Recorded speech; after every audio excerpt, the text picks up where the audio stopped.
antes. Boa, boa, boa. Então, galera, eu vou começar a gravação aqui já. Estou abrindo a gravação, né? Deixa eu ver. Luísa, você está me ouvindo aí? Tá ouvindo, Luísa? Pede para a galera deixar aquele like aí pra gente. Pede aí, fala para a galera aí deixar aquele like lindo e maravilhoso.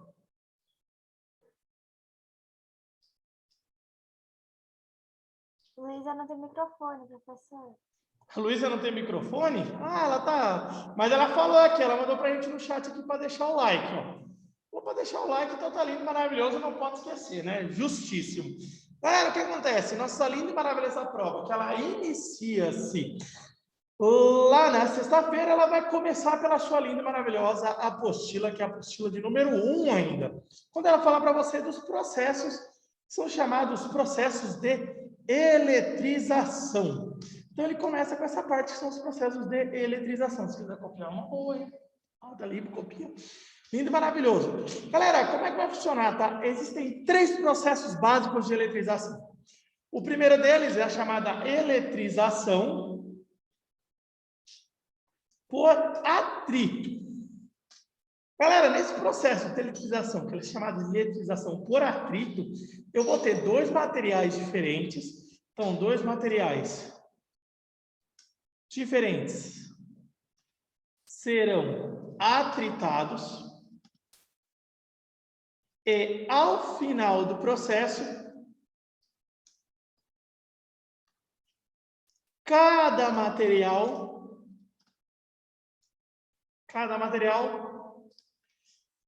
terá cargas de natureza, então é importante, hein? Terá cargas de natureza oposta. Então, acontece, isso aqui é o que a gente usa da tabelinha lá, a linda e maravilhosa tabelinha, que a gente dá o nome de série triboelétrica. Então, ó, para você saber certinho como é que ficam os sinais, você tem que usar a linda e maravilhosa série triboelétrica. Usou a série triboelétrica, que tem que estar disponível para você na prova, você consegue descobrir quem fica positivo e quem fica negativo. Mas a regra é sempre um fica positivo e o outro fica negativo. Primeira parte linda e maravilhosa, galera. Sobe o joinha aí para saber se vocês entenderam e relembraram essa eletrização por atrito aí para mim. Buenas, a Luísa subiu lá, o Caio Souza, Ana Clara, Guilherme Nascimento, muito bem. A outra parte que está lá sendo cobrada é a eletrização por contato.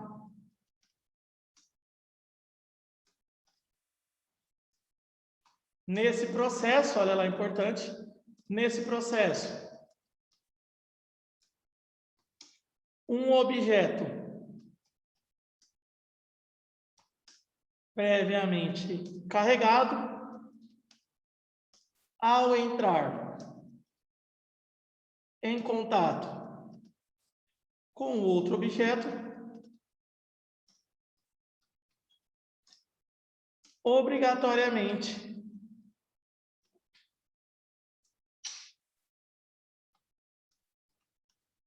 terá sua carga dividida.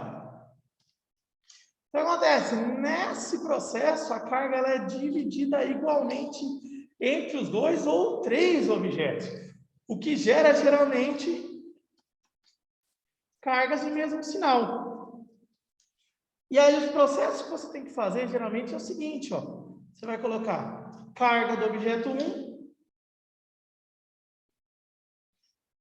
mais carga do objeto 2 dividido por 2, tudo bem?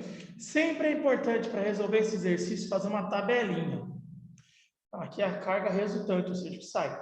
Essa tabelinha sempre vai ter assim, ó, vai ter carga do objeto 1, carga do objeto 2, aqui tem o início, e embaixo você marca os contatos, por exemplo, entrou em contato 1 com 2.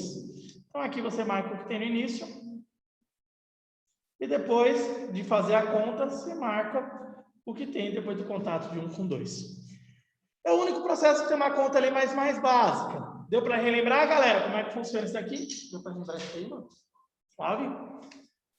Certinho, galera? Deixa eu ver aqui o joinha subindo. Boa, boa. Se quiser qualquer tipo de dúvida, pode mandar via chat, pode abrir o áudio, não tem problema. E o último processo, chamado de eletrização por indução. Aí, nesse processo,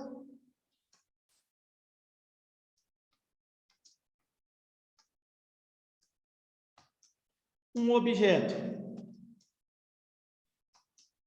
previamente carregado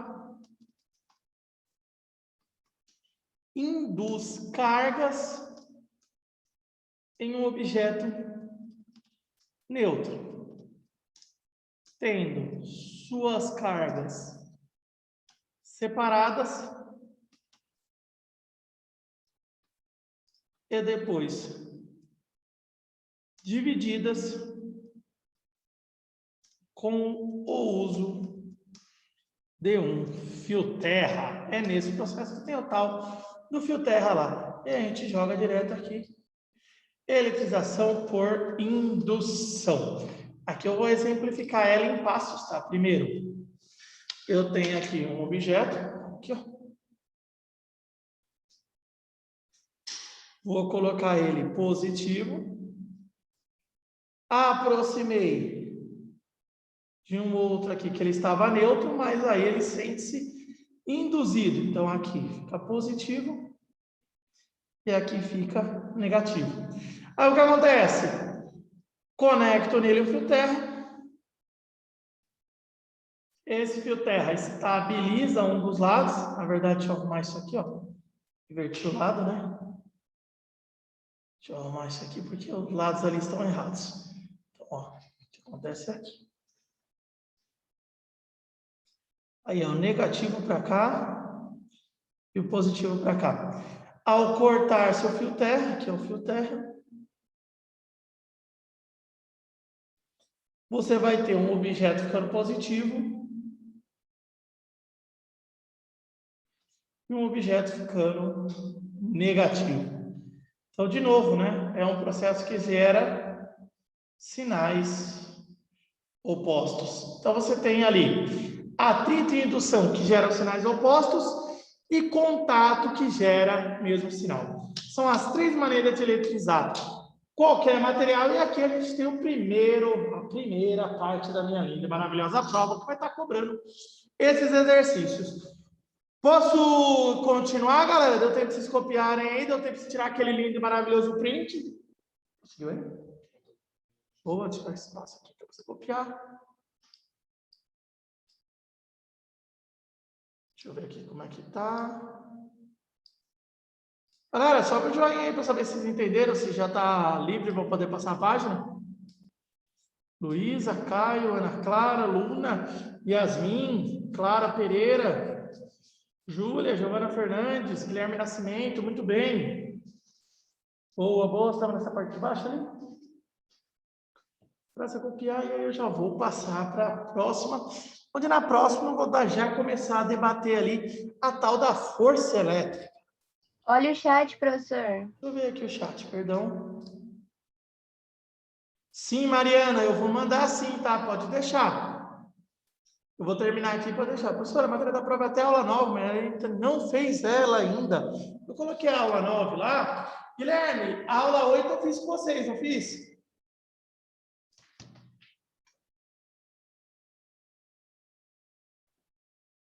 Fez sim, não é? O tema que tem entre a aula 8 e a 9 é praticamente igual. Tanto que eu até fiz um exercício já da 9. Então, pode ficar cegado que não tem nada de novo entre a 8 e a 9 ali. Ela trata exatamente os mesmos temas. Resistores e não resistores é a mesma coisa. Tá bom? Pode deixar que a gente vai... É exatamente o mesmo conteúdo. Boa, boa. Certo? Galera, eu vou passar aqui, tá bom? No final eu volto, tá? Deixa só esse espaço aqui. Tá bom? Ótimo, e aí agora eu tô passando, tá? Ele vai copiando no outro, tá? Depois você faz essa parte no final. Galera, o que acontece, ó? Agora vem a parte que ela está relacionada à tal da força elétrica, tá? A força elétrica, ela tem uma ideia importante. O que a gente precisa gravar em relação a essas forças chamadas de forças elétricas? Primeira coisa, tá bom? Para você determinar o que vai acontecer com as forças elétricas, eu tenho que ver os sinais dos objetos. Então, o que vai acontecer? Se eu tenho sinais iguais, vai acontecer repulsão. Se eu tenho sinais diferentes, vai ocorrer atração. Essa é a primeira ideia de como é que vai trabalhar essas forças. Segunda coisa é, sempre essas forças ocorrem em pares. Em pares. Então, o que acontece? Se eu tiver um objeto aqui, digamos, ó, vou desenhar para vocês um objeto que é um objeto que ele está positivo e é o objeto A. Eu tenho outro objeto que é negativo em B. Vai surgir duas forças. Primeiro, a força que o A faz no B, de atração, para cá, F de A em B. E, por outro lado, também tem a força que o B faz no A, F de B em A. Então, ela sempre ocorre em pares. E aí, a maneira de calcular a força elétrica, tá? A força elétrica ela vai ser calculada da seguinte maneira. A FeL, né, chamada de força elétrica, ela vai ser igual a K, que é uma constante, chamada constante de Coulomb, vezes a carga do objeto 1, carga do objeto 2, dividido pela distância entre eles ao quadrado. Lembrando, esse K é uma constante. Ele sempre tem o valor de 9 vezes 10 elevado à nona Newton por metro ao quadrado por Coulomb ao quadrado. Tanto Q1 como Q2 são cargas. Por isso elas são medidas, ali você vai reconhecer ela anunciada com a letra C de Coulomb. Agora, esse D é a distância entre elas. A distância entre as cargas. Que sempre você vai ver ela em metros. Não esquece que tem um quadradinho ali, lindo e maravilhoso. Esses exercícios que são de força elétrica trazem todos uma técnica importante. Essa técnica que a gente usa para resolver esses exercícios é a técnica de comparação. Inclusive, teve um exercício lá que eu marquei para vocês que eu falei que tem uma grande chance dele cair. Como é que funciona esses tipos de exercícios? Ele vai perguntar para você qual será a nova força elétrica entre dois objetos após eles terem suas cargas duplicadas e a distância triplicada. Acontece, ele sempre vai pedir para você saber como é que vai ficar uma nova força após sofrer algumas variações. Essa técnica de comparação ela tem passos. O primeiro passo dela sempre, galera, é escrever a fórmula normal. Chama de F1, coloca K vezes Q1 vezes Q2 dividido pela distância ao quadrado. O segundo passo sempre é escrever a força 2 com as alterações. K vezes. Duplicou a primeira carga, então vira 2Q1. Duplicou a segunda, vira 2Q2. E a distância entre elas foi triplicada. Então, 3D, tudo isso ao quadrado.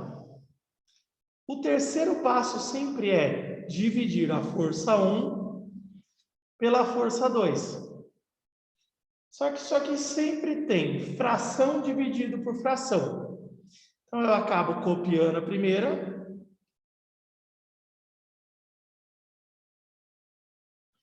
E multiplicando pelo inverso da segunda.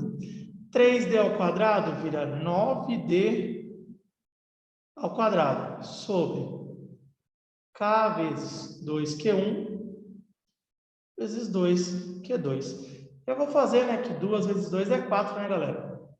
4Q1 vezes 4Q2. O quarto passo sempre é realizar uma série de cortes. Corta-se K com K, corta-se Q1 com Q1, corta-se Q2 com Q2, corta-se D ao quadrado com D ao quadrado. E a única coisa que sobra é F1 sobre F2 é igual a 9 quartos. E aí acabou. Sempre, se eu for tratar com você em prova, eu vou estar cobrando esse método, que é esse método de comparação. Então, é importante entender os passos. Primeiro, copia-se a primeira. Segundo, copia-se a segunda com as alterações. Divide-se a primeira pela segunda, corta-se o necessário e chega-se no resultado.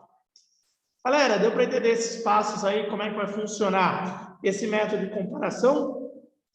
Galera, tem um exercício lá que eu fiz e chamei a atenção para vocês verem ele como um método de resolução, tá? Não esquece, tá?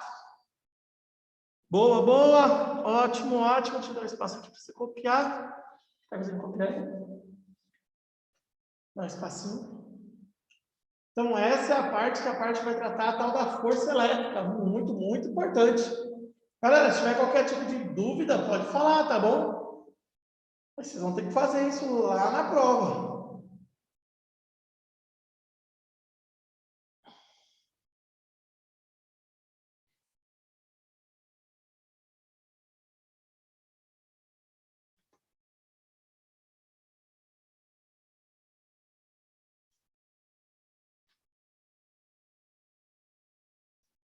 Dá um toque aí para mim quando você estiver. Você está em qual parte? Finalzinho. Finalzinho? Tá. Eu vou lá, aguarda aí. Agora eu vou para. Fiz aqui a segunda parte, que é para estar cobrando.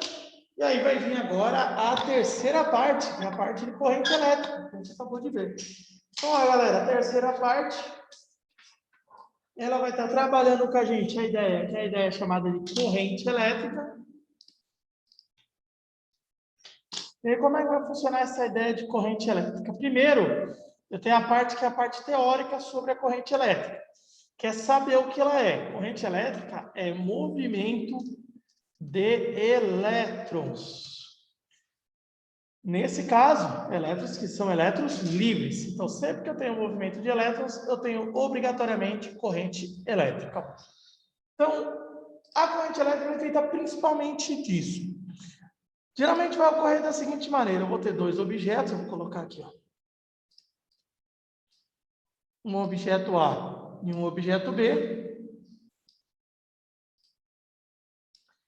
E aí, esse objeto A, ele é um objeto que ele é positivo, enquanto o objeto que é o objeto B é um objeto que ele é negativo.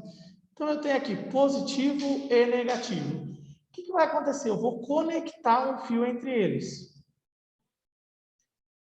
Quando eu conecto um fio entre eles, obrigatoriamente começa o movimento de elétrons. E aí aqui vai ter uma coisa muito importante de distinção, viu? Cuidado na prova. Aqui, ó, o movimento dos elétrons, que é o movimento real, ele ocorre do B para A.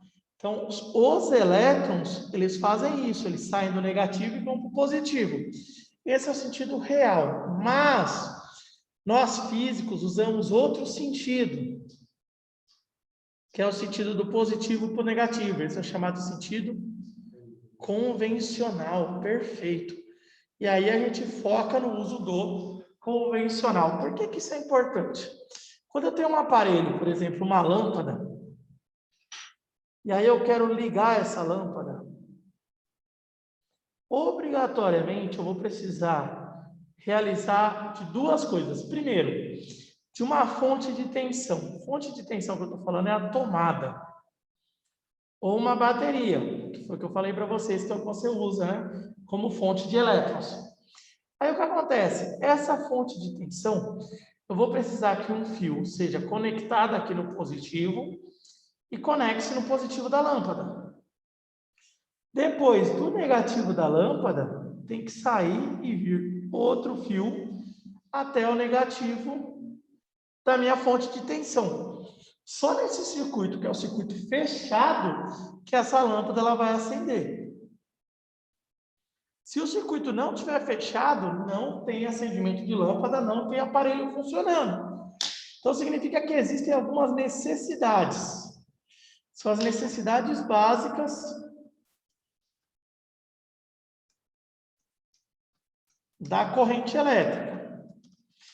Primeira coisa que a corrente precisa, ela precisa de diferença de potencial, ou, nesse caso, representada por a tomada ou uma bateria. Primeira coisa. Segunda coisa que ela precisa de elétrons livres. Então, eu tenho que ter um material condutor, por exemplo, um metal que conecta eles. E a terceira coisa que eles precisam é de um circuito fechado. Então, eu preciso de um circuito fechado para garantir que o objeto vai funcionar e vai ter corrente elétrica. E aí vai ligar meu computador, vai ligar minha lâmpada. Essa parte extremamente necessária, galera, que é a parte teórica. Sobe um joinha aí para saber se vocês entenderam a parte que é a parte teórica, gente. Alisson, Luísa. Restante aí, galera, como é que tá?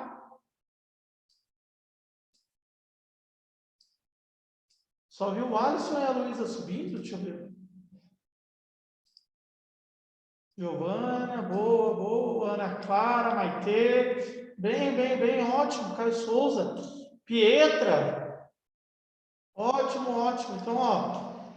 Agora que eu trouxe para vocês a parte que é a parte teórica, ou seja, como teoricamente eu vou desenvolver uma corrente elétrica, agora eu tenho que desenvolver a parte dos cálculos, tá bom? Então, galera, a parte de cálculos agora da corrente elétrica, tá? Então, é a parte de cálculos. A parte de cálculo, a primeira coisa que a gente vai precisar saber é a definição mesmo de corrente elétrica. A corrente elétrica, representada pela letra, que é a letra I, vai ser igual à carga que o objeto tem, carga representada pela letra, que é a letra Q,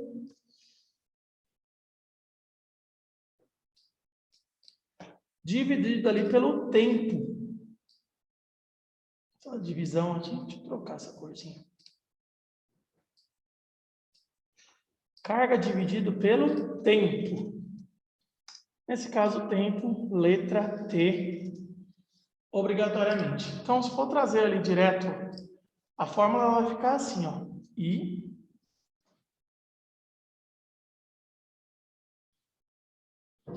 é igual a Q dividido por T.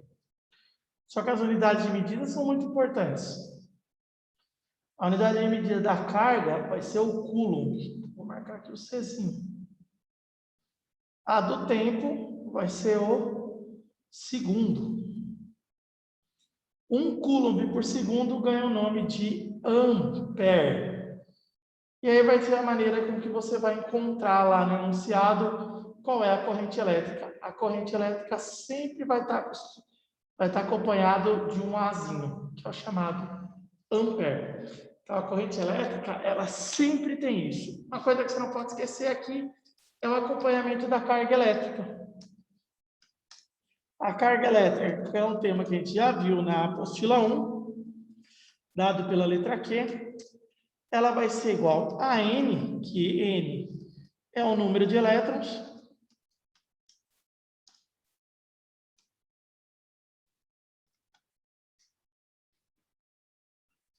vezes a carga que a gente chama de carga fundamental, que é aquele 1,6 vezes 10 elevado a menos 19 coulombs. E aí, se eu quiser colocar uma fórmula só que tem tanto a corrente elétrica quanto a carga elétrica, eu posso escrever assim, ó. I é igual, deixa eu colocar em outra cor, para ver que tem diferença. Vai ficar assim.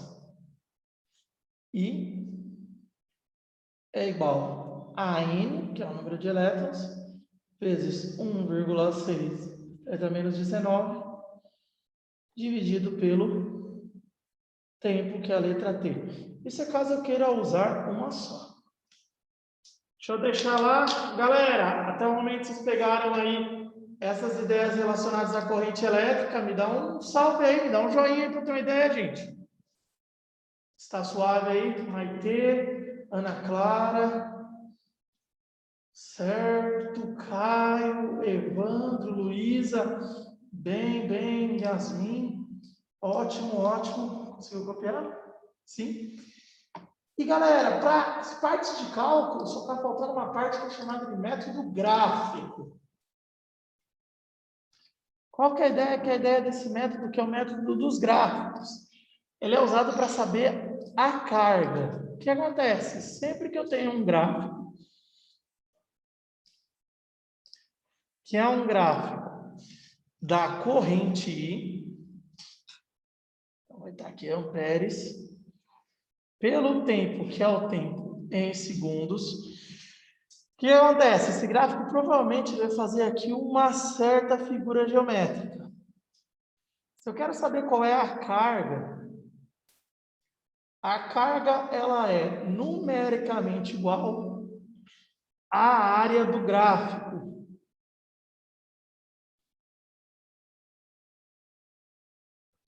Então, você vai precisar calcular essa área aqui do gráfico para saber o valor da carga em coulombs.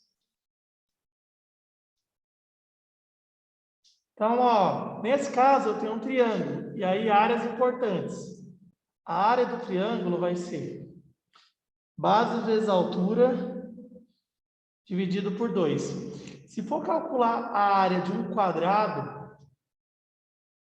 só vai ser base vezes altura. E se for calcular a área de um trapézio, sempre vai ser base menor mais base maior vezes a altura dividido por 2. Então, quer dizer que nessa situação que tiver um gráfico, vou ter que tirar dessa maneira o valor, que é o valor da carga. Então, se ele solicitou a carga, te deu um gráfico, você consegue tirar dali direto. E agora sim entra a nossa última matéria, última parte da prova, que são chamados resistores. Galera, os resistores, eles trazem a ideia de resistência elétrica. O que é essa ideia da resistência elétrica? Todo material, ao ser aquecido não, ao ser percorrido por uma corrente, irá causar certa resistência à passagem dos elétrons. Isso é o que a gente chama de corrente elétrica. Corrente elétrica, galera, está relacionada ao número de colisões que o elétron ele vai ter com a parede do material, ou seja, a rede cristalina. E é o que acontece, sempre que o elétron bate, ele produz calor, tá? Quando eu falo que ele produz calor, significa que o objeto esquenta. E esse esquentar do material, ele tem um nome específico. Ele está relacionado à resistência, a gente dá o nome de efeito Joule. É o efeito de aquecimento do material por ele ter resistência, ou seja, ele atrapalhar o movimento. Como ele atrapalha o movimento, ele vai ter ali um aquecimento. Não existe material que não tenha resistência elétrica, todos têm. E aí, para realizar o cálculo da resistência elétrica, a gente usa uma coisa chamada de lei de Ohm. A lei de Ohm tem esse símbolo lindo e maravilhoso, é a seguinte: a resistência de um material, ela vai ser igual à sua tensão, ou diferença de potencial dado pela letra U, dividido pela corrente, que é a letra I. Tem unidade de medida isso também. Então, a tensão, que é a letra U, ela é dada em volt. Você vai ver lá marcado volt, o tanto de volt que tem na tomada, e a corrente em ampere. Isso vai dar origem ao que a gente chama de ohm, que é a unidade de medida. Esse ohm ele tem um símbolo específico, que é essa letrinha aqui, que é a letra ômega no grego. Então, ali a gente tem o ohm, e essa é uma das fórmulas que vai estar na minha prova, extremamente importante, que calcula qualquer resistência no material. É a tensão em volts dividido pela corrente em ampere. Isso vai dar origem ao ohm. Deixa eu deixar aqui para vocês copiarem. Galera, fala para mim se até o momento vocês conseguiram entender, se está de boa. Luísa, boa. Restante aí, galera, como é que tá? Ana Clara, bem. Yasmin, conseguiu pegar aí? Parte de baixo, deixa eu tirar aqui. Boa. E a última parte que eu vou mostrar é só a questão do gráfico. Deixa eu esperar, né? Vou copiar, sem pressa.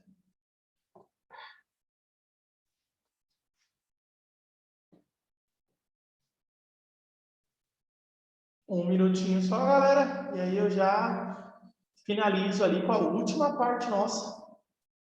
A última parte vai tratar com vocês ali a questão do gráfico, para saber se um resistor ele é ômico ou ele não é ômico.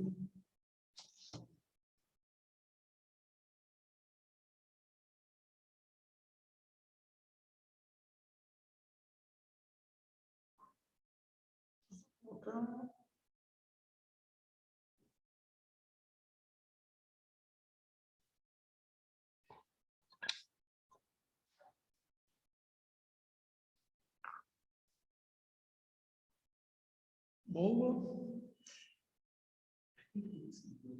É um símbolozinho que você faz ele assim, ó, é aquele símbolo do God of War, sabe? Pegou? Símbolozinho, isso aqui é o famoso ohm.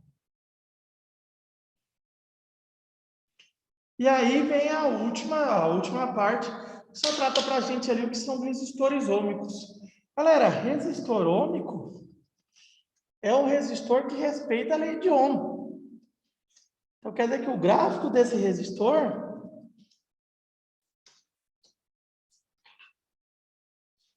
o gráfico do resistor é uma reta. Então, o que vai acontecer? Caso eu faça um gráfico ali